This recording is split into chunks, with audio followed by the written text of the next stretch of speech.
আসসালামু আলাইকুম প্রিয় দর্শক, আমি হাসিব মারজান আপনাদের সবাইকে আমন্ত্রণ জানাচ্ছি চ্যানেল আই সংবাদে।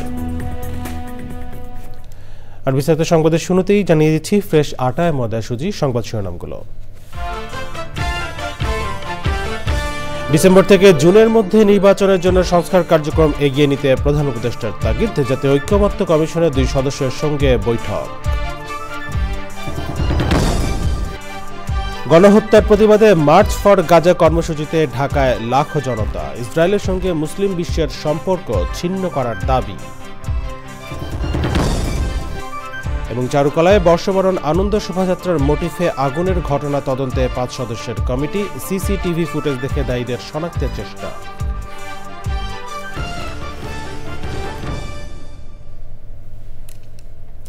সংবাদ শিরোনামগুলো জানাচ্ছিলাম। এখনকার সংবাদের জন্য একই সঙ্গে চ্যানেলের ইউটিউব চ্যানেলে এবং চ্যানেলের ওটিটি প্ল্যাটফর্ম আইস্ক্রিনে লাইভ স্ট্রিম হচ্ছে। চলেছে বিস্তারিত সংবাদে। আগামী ডিসেম্বর থেকে জুন মাসের মধ্যে জাতীয় নির্বাচন করতে সংস্কার কার্যক্রম এগিয়ে নেওয়ার তাগিদ দিয়েছেন প্রধান উপদেষ্টা এবং জাতীয় ঐক্যমত্য কমিশনের chairman professor doctor Mohammad Yunus. ঐক্যমত্য কমিশনের সহসভাপতি অধ্যাপক আলী রিয়াজ ও সদস্য বদিউল আলম মজুমদারের সঙ্গে বৈঠকে তিনি এই তাগিদ দেন। শনিবার বিকেলে প্রধান উপদেষ্টার সরকারি বাসভবন যমুনায় এই বৈঠক হয়। বৈঠকের পর প্রধান উপদেষ্টার প্রেস উইং থেকে বিজ্ঞপ্তিতে বলা হয়, যাতে ঐক্যমত্য কমিশনের কার্যক্রমের অগ্রগতি সম্পর্কে 2 সদস্য কমিশনের চেয়ারম্যান অধ্যাপক ইউনূসকে অবহিত করেন। বিভিন্ন সংস্কার কমিশনের সুপারিশ নিয়ে রাজনৈতিক দলগুলোর সঙ্গে পৃথকভাবে আলোচনা চলছে বলে তারা প্রধান উপদেষ্টাকে জানান। শনিবার পর্যন্ত মোট 8টি রাজনৈতিক দলের সঙ্গে আলোচনা হয়েছে। এছাড়া আগামী বৃহস্পতিবার বিএনপির সঙ্গে আলোচনার সময়সূচি নির্ধারণ করা আছে বলেও বিজ্ঞপ্তিতে জানানো হয়। গাজা ইসরায়েলের হত্যাযজ্ঞের জবাব জাতিসংঘকে দিতে হবে মন্তব্য করে ঢাকায় মার্চ ফর গাজা কর্মসূচির ঘোষণাপত্রে ইসরায়েলের সঙ্গে সব চুক্তি বাতিল ও সম্পর্ক ছিন্ন করতে মুসলিম দেশগুলোর প্রতি আহ্বান জানানো হয়েছে। ইসরায়েলকে গণহত্যাকারী রাষ্ট্র ঘোষণার দাবিও জানানো হয়। ইসরায়েলের পণ্য বর্জন ও দেশটিকে এক ঘরে করে রাখার দাবি জানান রাজধানীতে মার্চ ফর গাজা কর্মসূচির আয়োজকরা। গাজায় গণহত্যা বন্ধের দাবিতে লাখো জনতার স্লোগানে প্রকম্পিত হয় ঢাকার রাজপথ। রিপোর্ট আরো জানাচ্ছেন শাকির আদনান। মার্চ ফর গাজা কর্মসূচিতে অংশ নিতে রাজধানীর ঐতিহাসিক সোহরাওয়ার্দী উদ্যান অভিমুখে সকাল থেকেই দেশের বিভিন্ন প্রান্ত থেকে আসতে থাকেন বিভিন্ন শ্রেণী পেশার মানুষ। দুপুরের মধ্যে জনসমুদ্রে পরিণত হয় সোহরাওয়ার্দী উদ্যান। সময়ের সাথে সাথে জনতার ঢেউ আসতে পড়ে আশপাশের এলাকায়। ফিলিস্তিন ও বাংলাদেশের পতাকা হাতে ফিলিস্তিনিদের প্রতি সংহতি জানানো হয়। বিকেল 3:15টার দিকে শুরু হয় আনুষ্ঠানিকতা। দেখানো হয় ফিলিস্তিনে ইসরায়েলি নির্মমতার প্রামাণ্যচিত্র। আয়োজকদের পাশাপাশি মূল মঞ্চে ছিলেন জামায়াতে ইসলামী, ইসলামী আন্দোলন, জাতীয় নাগরিক পার্টি, বিএনপি সহ বিভিন্ন রাজনৈতিক দলের নেতারা।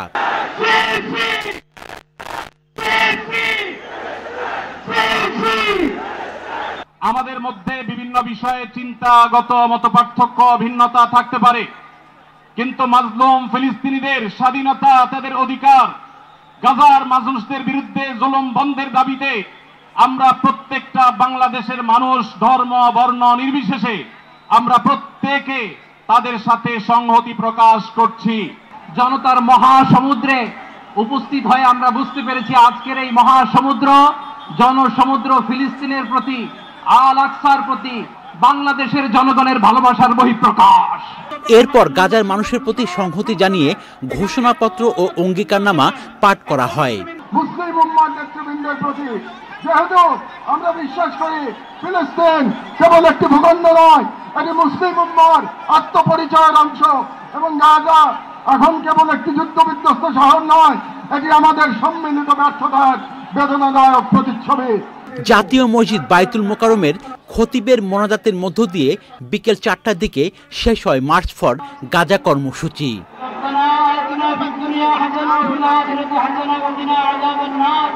Shakir Addan, channel I, Dhaka. শনিবার ঢাকায় মার্চ ফর গাজা সমাবেশ থেকে ফিলিস্তিনি জনগণের প্রতি সমর্থন ও সংহতি জানানোর জন্য বাংলাদেশের জনগণের প্রতি ফিলিস্তিনের পক্ষ থেকে আন্তরিক ধন্যবাদ ও কৃতজ্ঞতা প্রকাশ করা হয়েছে। বাংলাদেশের ফিলিস্তিন রাষ্ট্রদূত ইউসেফ রামাদান বলেছেন, ঢাকার মার্চ ফর গাজা সমাবেশ ইতিহাসের পাতায় লেখা থাকবে, প্রজন্মের পর প্রজন্ম প্রতিধ্বনিত হবে। ফিলিস্তিনের রাষ্ট্রদূত বিবৃতিতে বলেন, ঢাকার তার তুলনাহীন আন্তরিকতা দিয়ে বিশ্বকে অবাক করেছে। 12 এপ্রিল বিশ্ব যা প্রত্যক্ষ করেছে তা ইতিহাসের পাতায় ফিলিস্তিনি জনগণের প্রতি সমর্থন ও সংহতির অন্যতম সেরা ঘোষণা হিসেবে লিপিবদ্ধ থাকবে, যা সীমান্ত এবং প্রজন্মের পর প্রজন্ম ধরে প্রতিধ্বনিত হবে। আজ বাংলাদেশিদের মতো মহান জাতি খুঁজে পাওয়া বিরল। তিনি বলেন, ঢাকার প্রাণকেন্দ্রে লাল এবং সবুজ রঙের সমুদ্রের উত্থান প্রত্যক্ষ করেছে ফিলিস্তিনবাসী। ফিলিস্তিনের পতাকার পাশে বাংলাদেশের পতাকা উড়েছে। গাজা শরণার্থী শিবির থেকে পশ্চিম তীরের জলপাই গাছ পর্যন্ত বাংলাদেশের জনগণের সংহতি অনুভূত হয়। ন্যায় বিচারের জয় হবে ফিলিস্তিনিদের এই বিশ্বাসকে বাংলাদেশে বাঁচিয়ে রাখতে সাহায্য করেছে। পয়লা বৈশাখে বর্ষবরণ আনন্দ শোভাযাত্রার জন্য নির্মিত ফ্যাসিবাদের মুখাকৃতি সহ দুটি ভাস্কর্যে আগুনের ঘটনায় সিসিটিভি ফুটেজ থেকে একজনের সম্পৃক্ততা পেয়েছে ঢাকা বিশ্ববিদ্যালয় প্রশাসন। রহস্যজনক এই ঘটনা উদ্ঘাটনে তদন্তে নেমেছে পুলিশ। 5 সদস্যের তদন্ত কমিটি করেছে বিশ্ববিদ্যালয় প্রশাসন। রিপোর্ট করছেন শহীদুল্লাহ রাজু। বাংলা নতুন বছর বরণে যখন ক্ষণগণনা চলছে, আনন্দ শোভাযাত্রার জন্য প্রস্তুত চারুকলা, ঠিক সে মুহূর্তে অগ্নিকাণ্ডের বিরল ঘটনার সাক্ষী হল ঢাকা বিশ্ববিদ্যালয়ের চারুকলা প্রাঙ্গণ। শনিবার ভোর 5টার দিকে আনন্দ শোভাযাত্রার মোটিফ ফেসিবাদের মুখাকৃতি ও শান্তির পায়রায় অগ্নিকাণ্ডের ঘটনা ঘটে। ঘটনার পর সকাল থেকেই অতিরিক্ত পুলিশ মোতায়েন করা হয় চারুকলা চত্বরে। গোয়েন্দা পুলিশের পাশাপাশি বিভিন্ন সংস্থাও নেমে পড়ে তদন্তে। ঘটনাস্থল পরিদর্শন করেন ডিএমপির পুলিশ কমিশনার। পরিদর্শন শেষে কোনো মন্তব্য করতে রাজি হননি তিনি। তবে ডিএমপির অতিরিক্ত কমিশনার কথা বলেন গণমাধ্যমের সঙ্গে। ভিডিও ফুটেজগুলো আমরা যখন কমপ্লিটলি এটা ইনভেস্টিগেশন করতে পারবো, যে এখানে আগুনটা লাগাইছে তারে ডিটেক্ট করতে পারলে তার মাস্টারমাইন্ড কারা বা এটার সাথে কারা জড়িত, এইটার ডিটেইল আমরা পরে বলতে পারবো। ঘটনার পরপরই প্রক্টোরিয়াল টিম সহ প্রশাসনিক সব কর্মকর্তাকে নিয়ে দফায় দফায় বৈঠক করেন ঢাকা বিশ্ববিদ্যালয়ের উপাচার্য। পরে প্রক্টর জানান, ঘটনাস্থলের আশপাশের সিসিটিভি ফুটেজে এক দুর্বৃত্তকে দেখা গেছে। প্রথমে সে লিকুইড কিছু দিয়েছে, তারপরে আবার সেটা ফায়ার করে আবার সে বেরিয়ে গেছে, ওই একই গেট দিয়ে বেরিয়ে গেছে এবং সে ছবির হাট দিয়ে সোহরাওয়ার্দীর ভিতরে ঢুকে গেছে। নিরাপত্তায় নিয়োজিতদের একযোগে ঘটনাস্থলে না থাকা সন্দেহজনক উল্লেখ করে তদন্তে প্রকৃত ঘটনা বেরিয়ে আসবে বলে মনে করেন আনন্দ শোভাযাত্রা উদযাপন কমিটির আহ্বায়ক। ফেসিবাদের মুখাকৃতি জ্বালিয়ে দেওয়ার মধ্য দিয়ে ফেসিবাদের প্রতি মানুষের যে ঘৃণা, সেটাকে কোনোভাবেই এই ফেসিবাদ পুনঃপ্রতিষ্ঠার যে স্বপ্ন, সেটা তাদের একটা অলীক স্বপ্নই থাকবে। বর্ষবরণ উদযাপন কমিটির আয়োজকরা জানান, এ ঘটনায় আনন্দ শোভাযাত্রায় কোনো প্রভাব পড়বে না। Shahidullah Raju, channel I, Dhaka. ঢাকা বিশ্ববিদ্যালয়ের চারুকলা প্রাঙ্গণে বর্ষবরণ আনন্দ শোভাযাত্রার প্রতিকৃতিতে আগুনের ঘটনায় সামাজিক যোগাযোগ মাধ্যম ফেসবুকে পোস্ট দিয়েছেন সংস্কৃতি উপদেষ্টা মোস্তফা সরোয়ার ফারুকী। তিনি পোস্টে লিখেছেন, শেখ হাসিনার দোসররা ফ্যাসিবাদের মুখাবয়ব পুড়িয়ে দিয়েছে। নাশকতার সাথে জড়িতদের শিগগিরই আইনের আওতায় আনা হবে বলে জানিয়েছেন সংস্কৃতি উপদেষ্টা।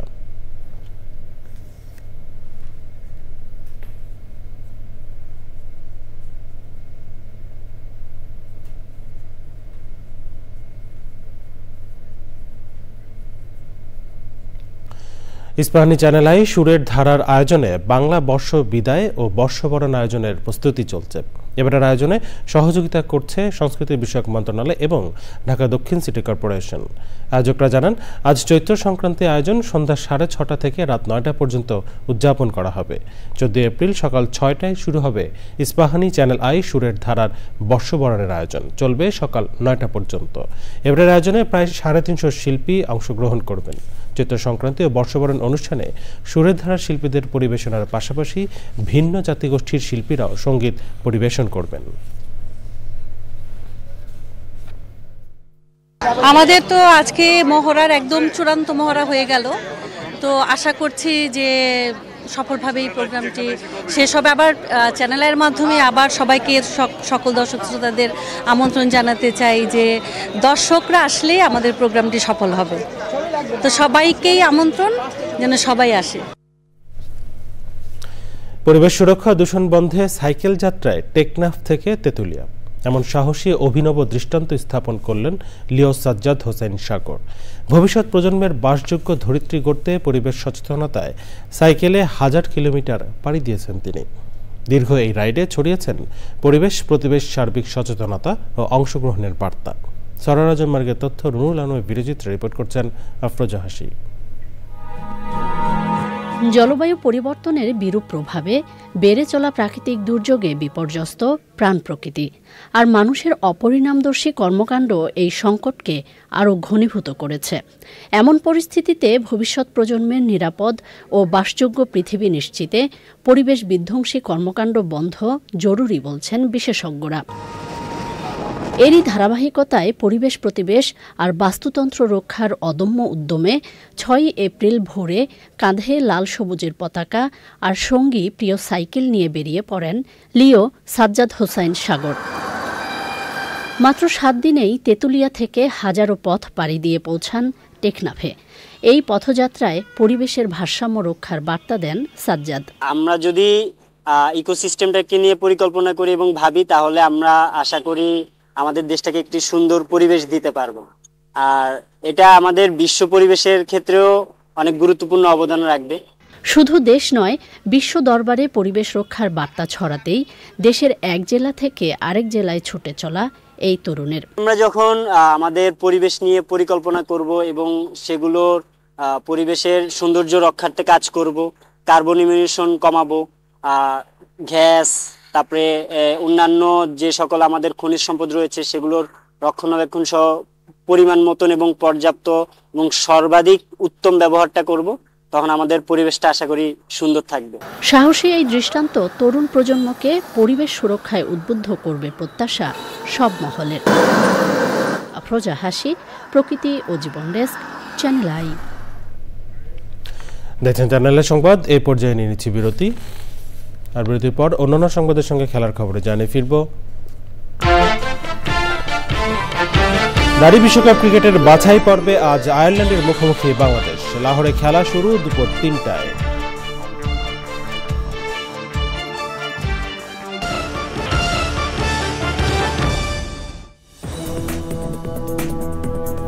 ফিরে এলাম বিরতির পর। স্বাগত আর একবার চ্যানেল আই সংবাদে। এবারে রয়েছে কৃষি সংবাদ।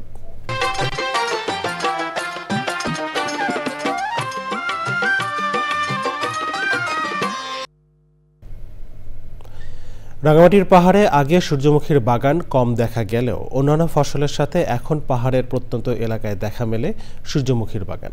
বাড়তি লাভের আশায় কৃষি বিশেষজ্ঞদের পরামর্শে বিকল্প চাষের দিকে ঝুঁকছেন রাঙামাটির কৃষক।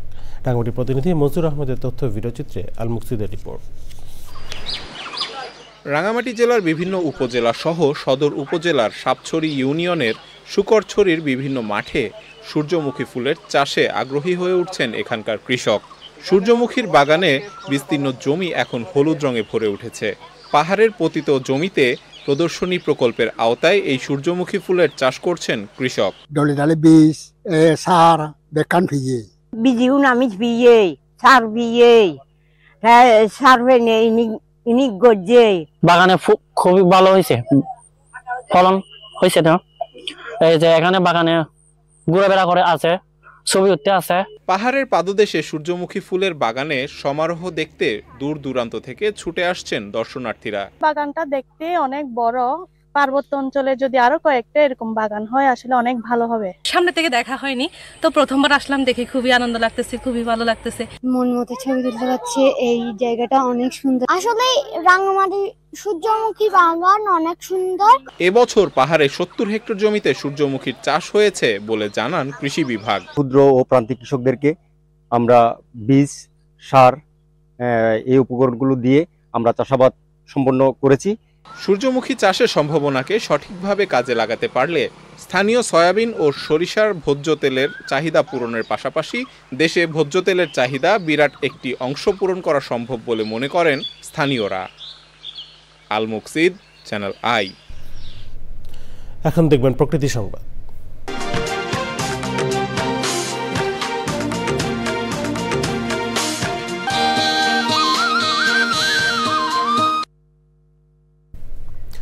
বাঙালির চিরায়ত ঐতিহ্য আর সংস্কৃতির অংশ বৈশাখ। গাছে গাছে নতুন কুড়ি আর ফুল ফল ফসলে পূর্ণতা পায় প্রকৃতি। তাই তো বৈশাখকে বরণ করে নিতে প্রস্তুত নড়াইলবাসী।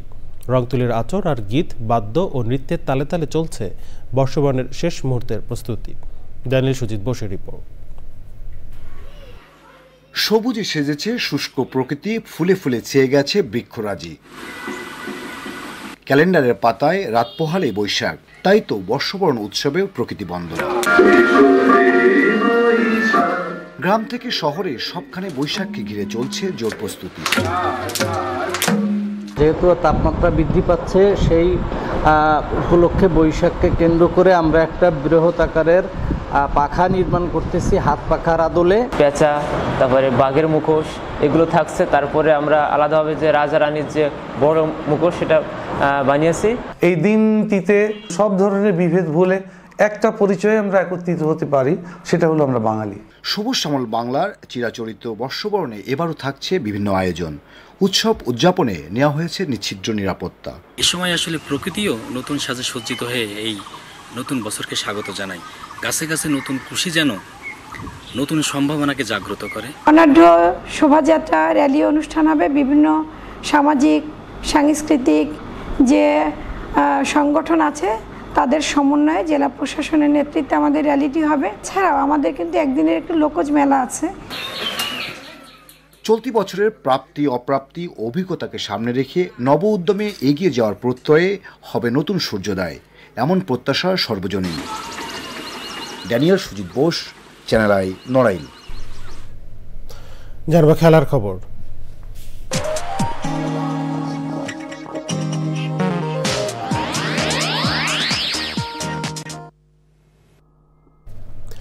নারী বিশ্বকাপ বাছাইয়ে নিজেদের দ্বিতীয় ম্যাচে আজ আয়ারল্যান্ডের মুখোমুখি হবে বাংলাদেশের মেয়েরা। ম্যাচ শুরু হবে বাংলাদেশ সময় বিকেল ৩টায়। আসরের প্রথম ম্যাচে থাইল্যান্ডের বিপক্ষে জয়ের পর উল্লাসে ভাসছে অধিনায়ক নিগার সুলতানা জ্যোতির দল। একদিনের বিশ্রাম শেষে আবারও মাঠের অনুশীলনে ফিরেছেন শারমিন ফাহিমারা। হেড টু হেড পরিসংখ্যানে আইরিশ মেয়েদের চেয়ে এগিয়ে টাইগ্রেসরা। সবশেষ 5 দেখায় জয় পেয়েছে বাংলাদেশের মেয়েরাই। পারফরমেন্সের ধারাবাহিকতা ধরে রেখে এই ম্যাচেও বড় জয়ের লক্ষ্য টাইগ্রেসদের। 17 এপ্রিল ইন্দোনেশিয়ার জাকার্তায় শুরু হচ্ছে 11 দিনের AHF কাপ জাকার্তা 2025। এ উপলক্ষে রাজধানী তেজগাঁওয়ে ফ্যালকন হলে বাংলাদেশ জাতীয় হকি দলের জার্সি উন্মোচন হয়েছে। শনিবার সকালে জার্সি উন্মোচন অনুষ্ঠানের প্রধান অতিথি ছিলেন বাংলাদেশ বিমান বাহিনীর প্রধান ও বাংলাদেশ হকি ফেডারেশনের সভাপতি air chief marshal Hasan Mahmud Khan. সে সময় তিনি খেলোয়াড়দের শৃঙ্খলা, দলীয় সংহতি ও সমন্বয় অক্ষুণ্ণ রেখে প্রতিযোগিতায় অংশ নেওয়ার আহ্বান জানান। অনুষ্ঠানে বিমান বাহিনী ও হকি ফেডারেশনের কর্মকর্তারা উপস্থিত ছিলেন। আমরা বিভিন্ন ক্ষেত্রে দেখতে পাচ্ছি যে আমাদের যুবরা এখন দেশ নেতৃত্ব দেওয়ার জন্য এগিয়ে আসছে। সো হকি হচ্ছে এক ধরনের একটা প্ল্যাটফর্ম বা একটা স্কোপ, যেখানে আমরা আমাদের দেশকে বিশ্ব মঞ্চে তুলে ধরতে পারি। সংবাদ শেষ করবো, তবে যাবার আগে ফ্রেশ আটা, ময়দা, সুজি সংবাদ শিরোনামগুলো জানিয়ে দিচ্ছি আরো একবার। ডিসেম্বর থেকে জুনের মধ্যে নির্বাচনের জন্য সংস্কার কার্যক্রম এগিয়ে নিতে প্রধান উপদেষ্টার তাগিদ। জাতীয় ঐক্যমত্য কমিশনের 2 সদস্যের সঙ্গে বৈঠক। গণহত্যার প্রতিবাদে মার্চ ফর গাজা কর্মসূচিতে ঢাকায় লাখ জনতা। ইসরায়েলের সঙ্গে মুসলিম বিশ্বের সম্পর্ক ছিন্ন করার দাবি। এবং চারুকলায় বর্ষবরণ আনন্দ শোভাযাত্রার মোটিফে আগুনের ঘটনা তদন্তে 5 সদস্যের কমিটি। সিসিটিভি ফুটেজ দেখে দায়ীদের শনাক্তের চেষ্টা।